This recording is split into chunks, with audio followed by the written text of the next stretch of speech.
मंत्री महोदय से संबोधन का। भारत माता की इनकलाब वंदे। आज यहां पे देखने वाला नजारा है, इतनी बड़ी संख्या में, इतनी भारी संख्या में, दूर दूर तक सड़क पे उस तरफ भी बहुत सारे लोग बैठे हैं। कैसे हैं आप लोग? इतनी भारी संख्या में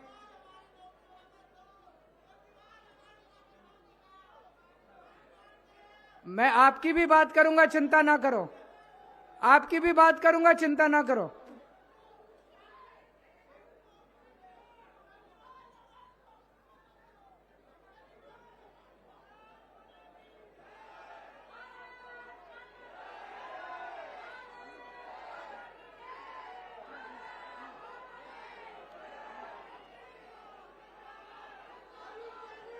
बैठ जाओ, बैठ जाओ।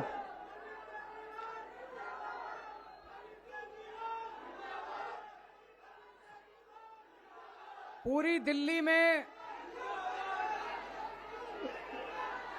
में कहीं भी हम लोग स्कूलों का उद्घाटन करने जाते हैं तो ये दूसरी पार्टी वाले हमारी हाय करने पहुंच जाते हैं। हम लोग मोहल्ला क्लिनिक का उद्घाटन करने जाते हैं तो ये दूसरी पार्टी वाले हमारी हाय करने पहुंच जाते हैं। हम कहीं अस्पताल का उद्घाटन करने जाते हैं तो ये दूसरी पार्टी वाले हमारी हाय करने। मैं आपसे पूछना चाहता हूं, आज तो पवित्र दिन है, 4 स्कूलों का उद्घाटन हो रहा है, 10,000 बच्चों की शिक्षा का इंतजाम हो रहा है। आज तो कम से कम ये गंदी राजनीति ना करो। आपको केजरीवाल से दुश्मनी है, आपको इनके जनता के बच्चों से तो दुश्मनी ना करो। इनके बच्चों को शिक्षा मिलने वाली है, इस मौके पे तो ये सब गंदी हरकत नहीं करनी चाहिए। आज इतनी भारी संख्या में आप सब लोग आए हैं, ये मेरे लिए बहुत सुकून की बात है। एक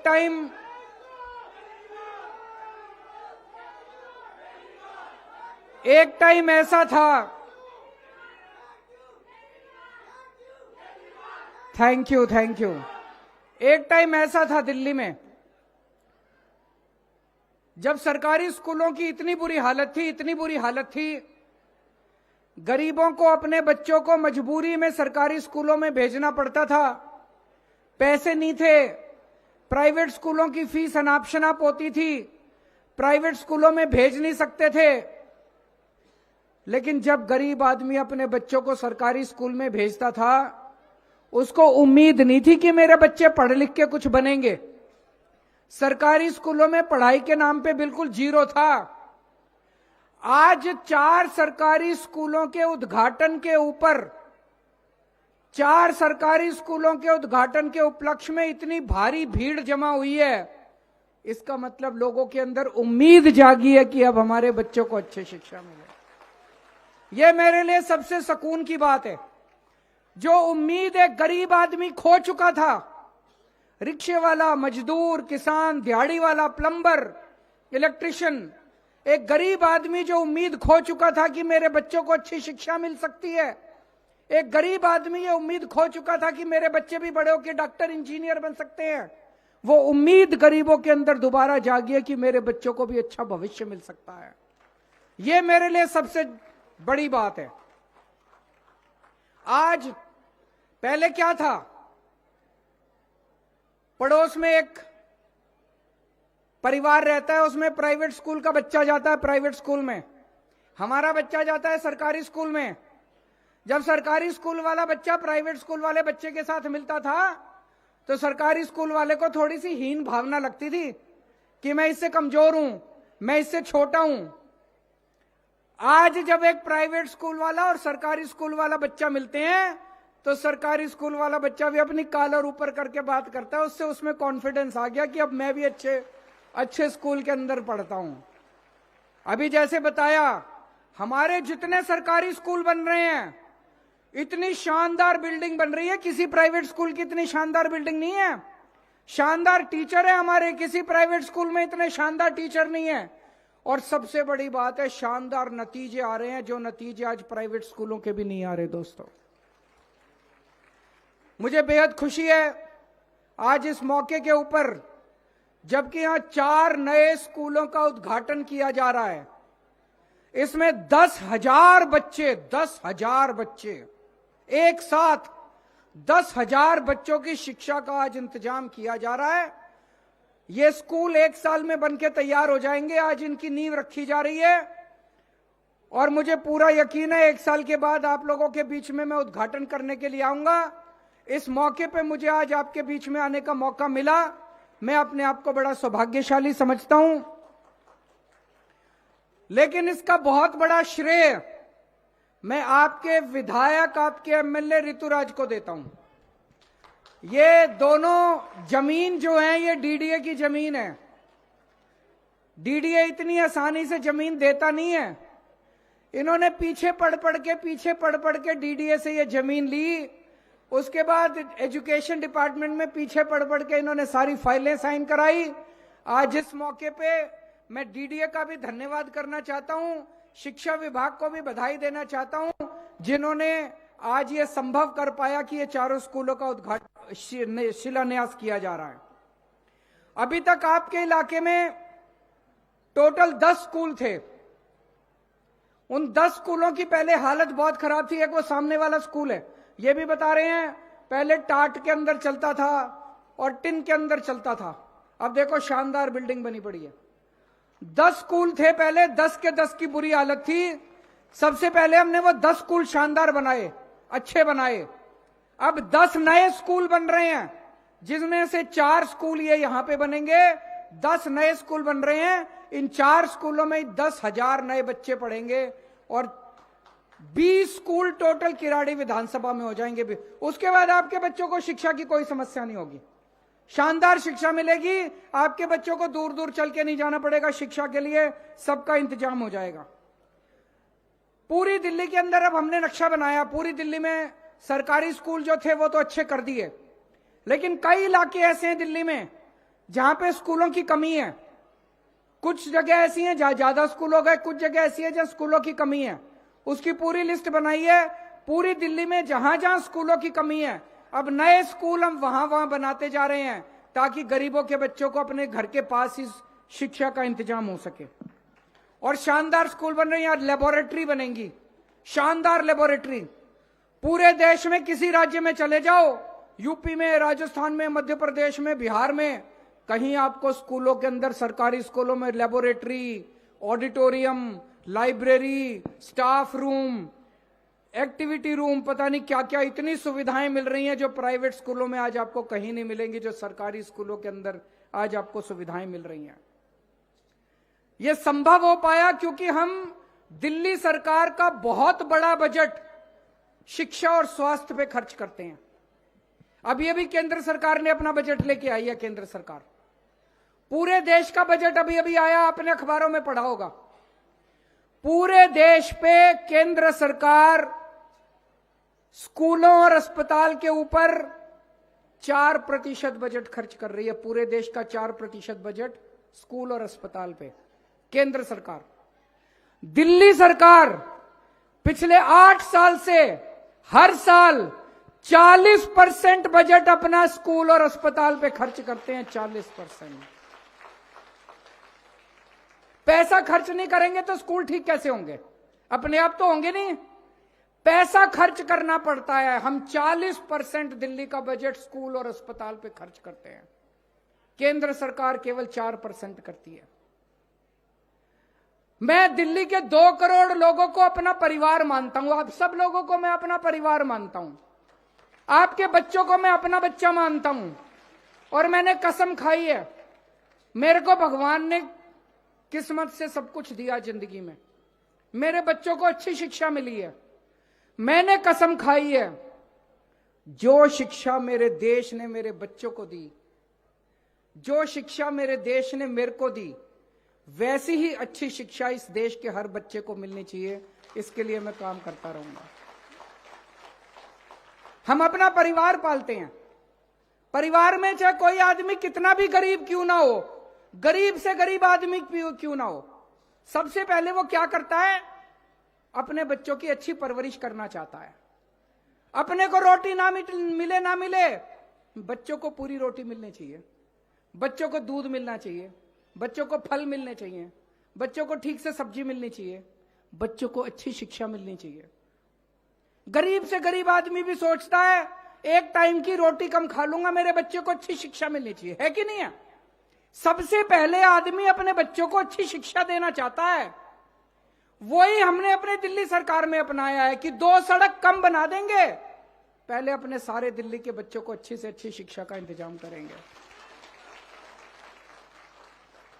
अपने 2 करोड़ लोगों को मैं एक परिवार मानता हूं। एक परिवार में जैसे सबसे पहले हम अपने बच्चों की अच्छी शिक्षा का इंतजाम करते हैं, हम ये सोचते हैं भाई मेरे को तो जिंदगी में कुछ मिला नहीं मिला, भगवान ने दिया नहीं दिया, मेरे बच्चे बड़े होके अच्छे बन जाएं, इन बच्चों को अच्छा भविष्य मिल जाए। ऐसे ही मैं भी सोचता हूं कि दिल्ली के 2 करोड़ मेरे जो लोग हैं, मेरे भाई बहन हैं, मेरे परिवार के लोग हैं, इनके बच्चों को अच्छी से अच्छी शिक्षा, इनको अच्छा भविष्य मिलना चाहिए।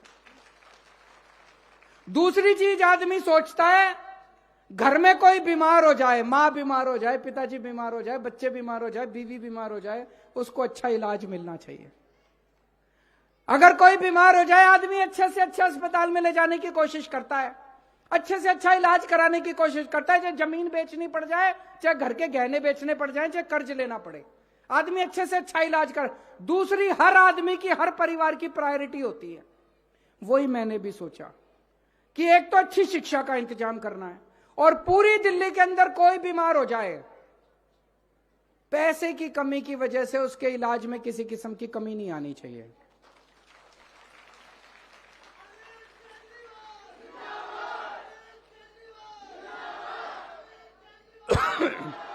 पूरी दिल्ली में जगह जगह मोहल्ला क्लिनिक बनवा दिए। पहले कोई मोहल्ला क्लिनिक नहीं थे। अभी जैसे ऋतुराज बता रहे थे, आपके किराड़ी विधानसभा में 20 मोहल्ला क्लिनिक हैं, 20 मोहल्ला क्लिनिक, शानदार मोहल्ला क्लिनिक है। सारी दवाइयां मुफ्त मिलती हैं, टेस्ट मुफ्त होते हैं, इलाज मुफ्त होता है, डॉक्टर मुफ्त है, सब कुछ मुफ्त है। दिल्ली के जितने अस्पताल हैं, सरकारी अस्पताल, 35 अस्पताल हैं हमारे, सारे अस्पतालों में सबका इलाज मुफ्त कर दिया, चाहे अमीर हो चाहे गरीब हो, और शानदार इलाज कर दिया। ऐसा भी नहीं कि भाई सरकारी अस्पताल है तो खराब इलाज है, सारे सरकारी अस्पतालों का कायाकल्प कर दिया, शानदार हो गए, सारा इलाज मुफ्त कर दिया। अब आपके यहां भी जो अस्पताल बनना है, उस अस्पताल की जिम्मेदारी मैं लेके जाऊंगा, उसको भी बनवाएंगे उस अस्पताल को।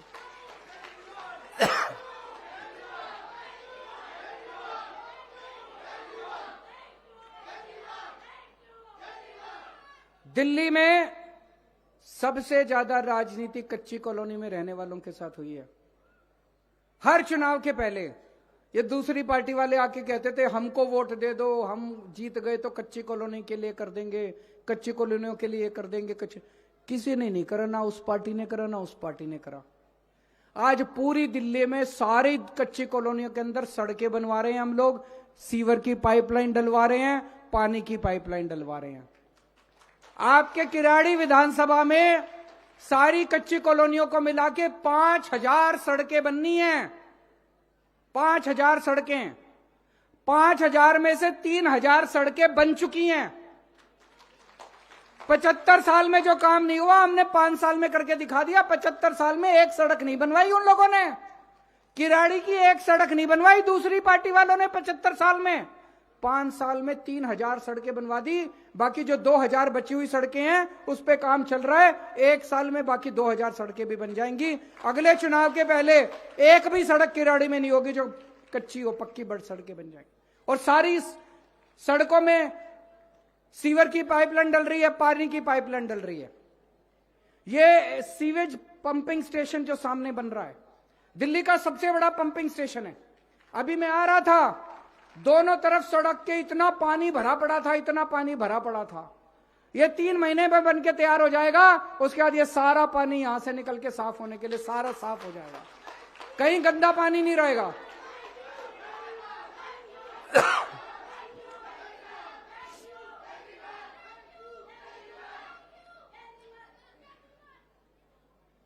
आज ये लोग हमारे इतना पीछे पड़े हुए हैं, आप लोग रोज अखबारों में पढ़ते होंगे। मनीष सिसोदिया को उन्होंने जेल में डाल दिया, बचाओ, कह रहे हैं उसने भ्रष्टाचार करा है। सवेरे 6 बजे उठ के वो स्कूलों के चक्कर काटना चालू करता था। सवेरे 6 बजे उठ के वो 10 या 15 स्कूलों में मुआयना करने जाता था, बच्चों को ठीक शिक्षा मिल रही है कि नहीं मिल रही। कौन भ्रष्टाचारी स्कूलों के अंदर चक्कर लगाता है बताओ? भ्रष्टाचार करने वाला तो रात को दारू पीता है, लड़कीबाजी करता है, गलत काम करता है सारे। कौन भ्रष्टाचारी सवेरे 6 बजे उठ के स्कूलों के चक्कर लगाएगा? आज ये सारे हमारे पीछे पड़े हैं। सारी एजेंसी छोड़ दी, केजरीवाल के पीछे, संजय सिंह के पीछे, मनीष सिसोदिया के पीछे, सतिंदर जैन। उनका क्या कसूर है? मनीष सिसोदिया का कसूर है कि वो अच्छे स्कूल बना रहा था। सतिंदर जैन का कसूर है कि वो अच्छे अस्पताल और मोहल्ला क्लिनिक बना रहा था। आज अगर मनीष सिसोदिया स्कूलों पे काम नहीं कर रहा होता, ये उसको गिरफ्तार ना करते। आज अगर सतिंदर जैन ने मोहल्ला क्लिनिक और दवाइयों का इंतजाम नहीं किया होता, वो उसको गिरफ्तार नहीं करते। इन्होंने सारे षड्यंत्र रच लिए, लेकिन हमको झुका नहीं पाए। हमने कहा काम तो चलेगा, काम तो करते रहेंगे हम लोग। तुम अगर ये सोचो कि हम स्कूल बनाना बंद कर देंगे, स्कूल तो बनेंगे, चाहे केजरीवाल को भी जेल में डाल दो। तुम जो सोचो कि अस्पताल बनाना बंद कर देंगे, मोहल्ला क्लिनिक बनाना बंद कर देंगे, स्कूल तो, अस्पताल तो बनेंगे, मोहल्ला क्लिनिक तो बनेगा, जनता का इलाज तो होगा, चाहे केजरीवाल को भी जेल में डाल दो। आज ये हमारा कुछ नहीं बिगाड़ पा रहे। क्यों? करोड़ों बच्चे जिनको हमने स्कूलों में पढ़ाया, गरीबों के बच्चे, उनके मां बाप का आशीर्वाद हमारे साथ है। वो करोड़ों लोग जिनका फ्री में इलाज हुआ, जिनका अस्पतालों के अंदर, मोहल्ला क्लिनिक के अंदर फ्री में इलाज हुआ, उन सबका आशीर्वाद हमारे साथ है। और जिसके साथ गरीब का आशीर्वाद होता है, उसके साथ भगवान का आशीर्वाद होता है, उसके साथ भगवान होता है। ये जो मर्जी षड्यंत्र कर ले हमारे खिलाफ, कुछ नहीं होने वाला। और मैं भी डटा हुआ हूं इनके खिलाफ, मैं भी नहीं झुकने वाला। ये कहते हैं बीजेपी में आ जाओ, हम छोड़ देंगे। मैंने कहा बिल्कुल नहीं आऊंगा बीजेपी में, कतई नहीं आऊंगा बीजेपी में। क्यों आ जाए बीजेपी में? नहीं आते बीजेपी में। बीजेपी में चले जाओ तो सारे खून माफ, सब। हमने कौन सा गलत काम किया? स्कूल ही तो बनवा रहे हैं, अस्पताल ही तो बनवा रहे हैं, सड़कें ही तो बनवा रहे हैं, पानी का ही तो इंतजाम कर रहे हैं, सीवर ही तो ठीक करा रहे हैं। कौन सा गलत काम किया? आपसे बस एक ही मेरा निवेदन है, बहुत प्यार मिला आप लोगों का, बहुत आशीर्वाद मिला है, अपना ये आशीर्वाद बनाए रखना। मेरे को और कुछ नहीं चाहिए। मेरी जिंदगी का एक ही मकसद है, इस छोटे से आदमी को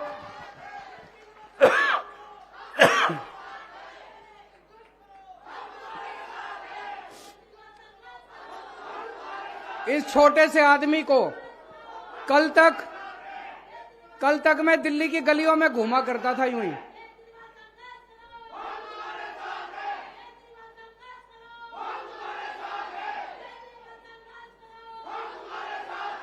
कल तक मैं दिल्ली की झुग्गी बस्तियों के अंदर एक एनजीओ में काम किया करता था। सुंदर नगरी का इलाका, नंद नगरी सुना होगा आप लोगों ने। वहां पे झुग्गी बस्तियों के अंदर एक एनजीओ में काम किया करता था। कोई नहीं जानता था मेरे को। वहां पे झुग्गियों के अंदर मैं घूमा करता था। वहां से उठा के आप लोगों ने पूरी दिल्ली की जिम्मेदारी दे दी मेरे को। इतना बड़ा मान दे दिया, इतनी बड़ी जिम्मेदारी दे दी, मैं 7 जन्म में भी आप लोगों का एहसान नहीं चुका सकता। तो बस आप अपना आशीर्वाद बनाए रखिए। आपके आशीर्वाद में इतनी ताकत है, उनकी सीबीआई, उनकी ईडी, उनकी दिल्ली पुलिस, उनका इनकम टैक्स, सारे छोटे पड़ जाते हैं आपके आशीर्वाद के सामने। भारत माता की इनकलाब। एक बार आभार व्यक्त करें। और अब मेरा अनुरोध कर्म की प्रखरता और विश्वास के प्रतीक आदरणीय श्री विकास